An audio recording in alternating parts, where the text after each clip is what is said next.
Test sound. Can everyone hear me?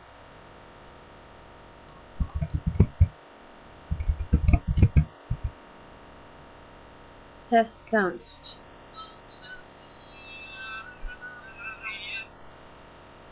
Okay, great. Is the sound clear?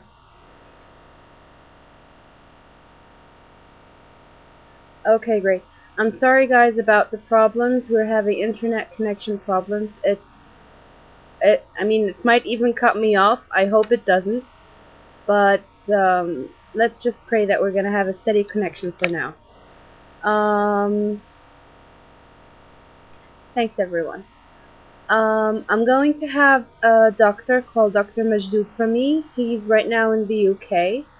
He was in Jebel Nufusa about 2 weeks ago, and he has a very interesting report about what he has seen there. So we are gonna call him right now, and he's gonna be live with us from the UK. 1 second, let me call him.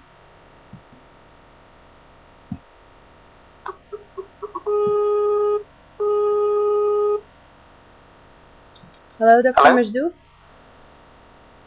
Yeah. Yes, hello. Welcome with us on live stream. You're live with us right now.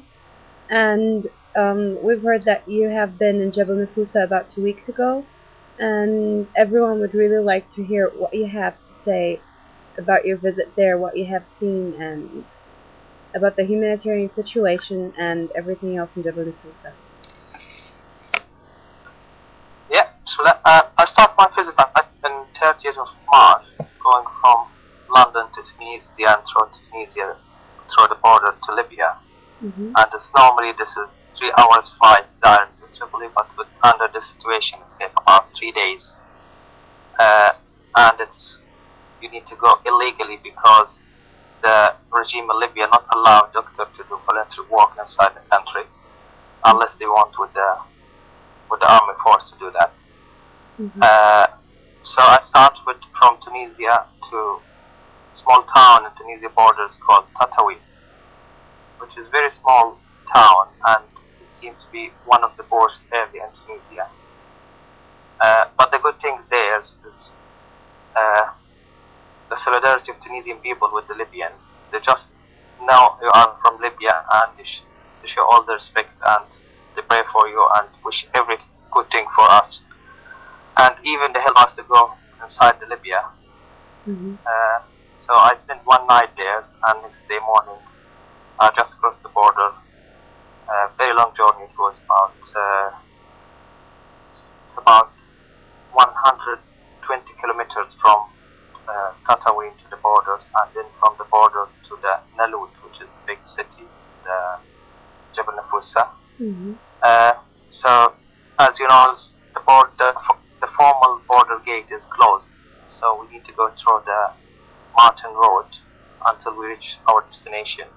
And we just have new information from my driver that it might be some fire there and gunshots in this area. So this is how it starts my visit to Libya this time. Fortunately, nothing happened. And after half an hour, I was in Nalut. And before I reached Nalut, I saw a very interesting thing. For the first time in my life, I saw the independent flag over the Libyan land. And you can imagine how do you feel when you see that. And then I've been in Nalut, and people in Nalut was very friendly. They're not expecting me in any specific time. They just have the information that one of the doctors coming from UK just to provide help. But there's no time, and so I just went there to the Red Cross place where all the humanitarian aids from Tunisia go to there and then distributed inside the place. So I spent the night there with them, and we just tried to put plan to my visit, which is planned to be 2 weeks. And we come to conclusion to start visiting the city one by one.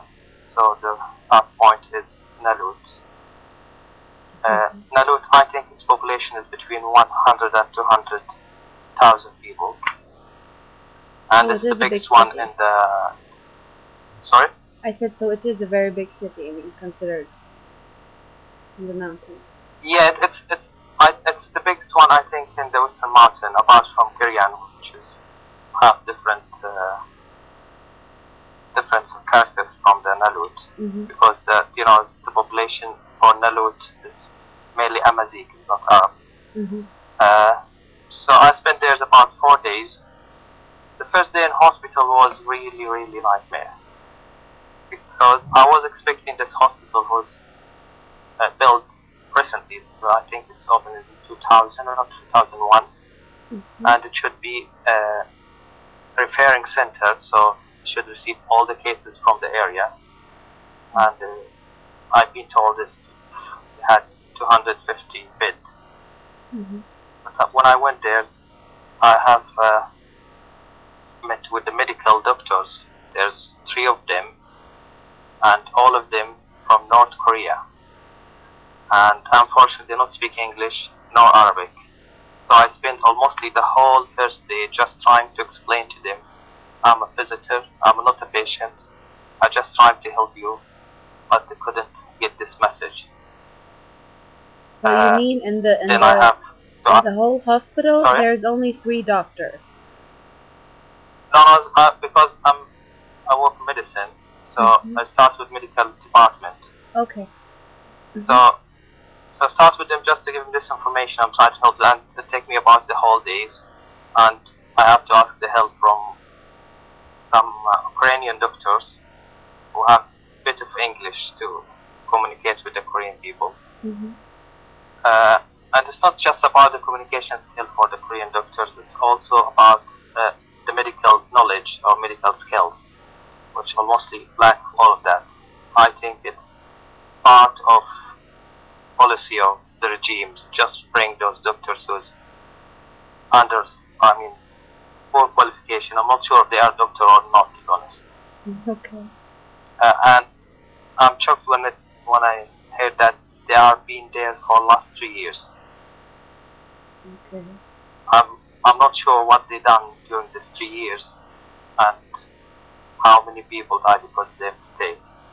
Actually, it's not their mistake, but the mistake of the people who brought them in. Then I met with a different department, surgical department, which is not much more than medical department. As again, it's non-native speaker doctors working there, so communication is mostly none with the patient. Then we just try to do quick plan as a crisis plan in that hospital, what we're going to do if anything happens, and try to find out what's the need of the hospital to do that. And you can imagine they need everything because there's nothing there. Just the building. The building is nice and clean, but nothing there. And when I asked about operating theater, they said we have 7 operating theater, but we're only using 1 of them. Why? And because there's not enough staff, this first thing. And the second thing, the people have they don't believe in the skills of the doctor, so they prefer to go across the board to Tunisia or to Tripoli during the normal days. But during the situation, all of them going to Tunisia. I see. But they have actually the right if you are saying that the doctors are not qualified. Yeah, that's true. And this will give us another message, because is that planned or not? Because they can brought at least people, doctors who speak Arabic language or at least English language, they can start communication between them. If the government thinks about the benefit of the people. Because I think bringing doctors who are not communicating with the patient, it's useless. It's just wasting the time and money and effort. This is the first step in Nalut. Then I moved from Nalut to another city called Jadu, which is a bit smaller. Between Nalut and Jadu is about 100 or 120 kilometers. And have the information that the way is not safe because there's few checkpoints which belong to Gaddafi forces. And before I went there, there's an event where there's some fire on the ambulance car. Unfortunately, one of the paramedics been injured in that. Okay. So we decided to do late in the day just to be more safe at that time. And when we went to the Jadu, the situation in Jadu, it's better in some aspect because there's few Libyan doctors in Jadu. Few of them are volunteers and the rest are normally working in the hospital. And you can see the difference because when you're treating your people, it's not when you're bringing somebody from different country to treat your people. But again, there's lack of everything in that hospital because it's smaller than the Nalut hospital. I think it's initially just for 20 beds, and what I saw, I think just as 6 or 8 beds. That's what is working with the hospital, and 1 operating theaters, 1 surgeon, 1 anesthetic doctors, and 1 case happened where the anesthetic doctor was off sick, I think, and there's 2 cases of cesarean section which ideally should be done within 30 minutes. But because there's no anesthetic doctors or the only option is to send them to the nearest hospital, which is Nalut, so that's mean 120 kilometers. They send the first patient with the ambulance car, and the second patient, because there's no ambulance car, so they just ask the husband to take his wife in his own car. Okay, so let me make something clear. You said that the way is actually unsafe for ambulance cars to go, but because there is lack of doctors in Jadu, they still sent a pregnant woman for a cesarean section with an ambulance car to Nalut. Yeah, because there's only way. Okay. There's no other option at all. And this has happened, I mean, even for simple things, sending people for X-ray for 40 or 50 kilometers just to have X-ray because there's no X-ray machine. And when I contacted Jadu people's hospital, I mean, they said they send letters to the Tripoli or to the, and they say just asking for X-ray machine, and they said you need to put flag down to have all these things.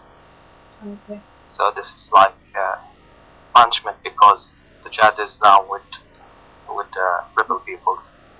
They're not allowed in ambulance car, they're not allowed in medication, they're not allowed in anything. Okay. The other accident happened while I'm in Jadu after NATO strike. So one of the 4 Libyan he worked as a guard in the ordinary army. It's been injured in one attack.